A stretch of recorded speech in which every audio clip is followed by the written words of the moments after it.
بنحتاج كتير نشتري حاجات حلوة لولادنا علشان نحفزهم على المذاكرة وتعتبر كده جوائز للطلاب الشطار. فالنهاردة هنعمل لهم حاجة بسيطة جدا من البسكوت اللي بيجيبوه من المدرسة. عندي 4 بواكي من بسكوت المدرسة، أخدتهم وضربتهم، بعد كده ضربتهم في الخلاط ضرب ناعم قوي. وعندي كمان كوباية من السوداني حمصته وهو سخن ضربته في الخلاط. حطيت على الحاجات دي معلقة كبيرة ونص من الكاكاو الخام. يبقى عندي ال4 باكيت من البسكوت وعليهم السوداني المطحون.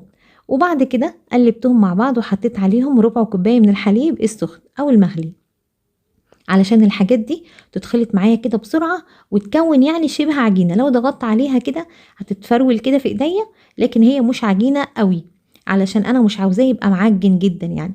هبدأ بقى اجمعه كده وهعمل بقى الاشكال اللي انا عايزاها. ممكن تعملوها دواير او الشكل اللي انا بعمله ده. الشكل ده ظريف جدا، وفي الاخر لما بيتحط في الشوكولاتة بيبقى شكله حلو قوي. هخلص كل الكمية اللي عندي وبعدين هحطها في الفريزر نص ساعة او حتى في التلاجة مفيش مشكلة. وبعد كده سيحت عندي 100 جرام من الشوكولاتة وحطيت عليهم معلقة كبيرة من الزيت، وبدأت احط بقى الحاجة الحلوة بتاعتي دي في الشوكولاتة. وبعدين طلعتها على كيس بلاستيك وزينتها كده بخطوط من الشوكولاتة البيضاء. الشوكولاتات دي هتمسك على طول علشان الجو برد. ابدأوا بقى حطوه في علبة كده مغلقة ومحكمة، وبعد كده قدموه بقى لولادكم كمكافأة كده بعد المذاكرة، وكمان اللي يخلص الواجب أسرع إن شاء الله هيفرحوا جدا لما تجربوا.